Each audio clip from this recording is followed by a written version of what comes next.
غيظ كلما ألقي فيها فوج سألهم خزنتها ألم يأتكم نذير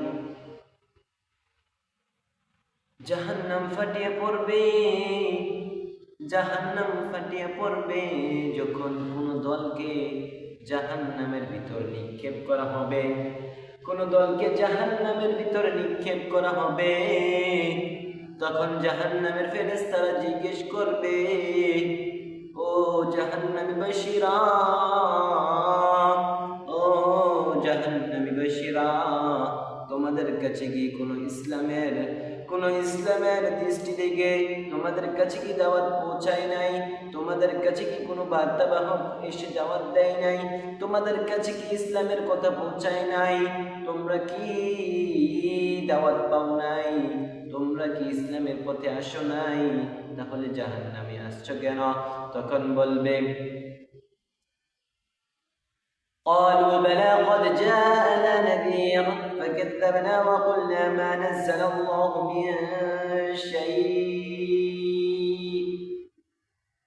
আমাদের কাছে দাওয়াত এসেছিল, আমাদের কাছে ইসলামের দাওয়াত এসেছিল, আমাদের কাছে বার্তাবাহক এসেছিল, আমরা তাদেরকে মিথ্যা বর্ণনা করেছি, আমরা তাদেরকে মূল্য দেই নাই, আমরা তাদেরকে পাত্তা দেই নাই, আমরা তাদেরকে সম্মান করি নাই, আমরা উল্টো তাদেরকে মিথ্যাবাদী বইলা তাদেরকে আমরা গণ্য করিয়াছি।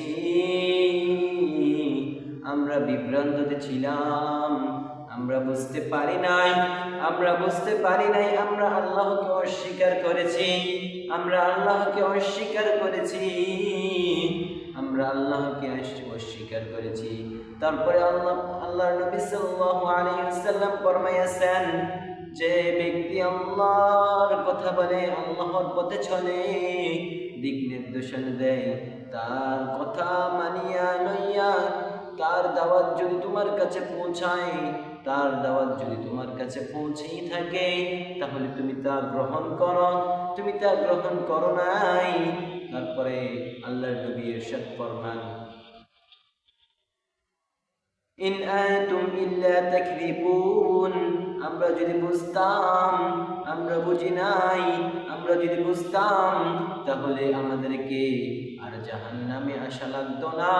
আমরা যদি তাদের দাওয়াত গ্রহণ করে নিতাম, ইসলামের পথে চলে আসতাম, আমরা যদি ইসলামের পথে চলে আসতাম, তাহলে আমাদেরকে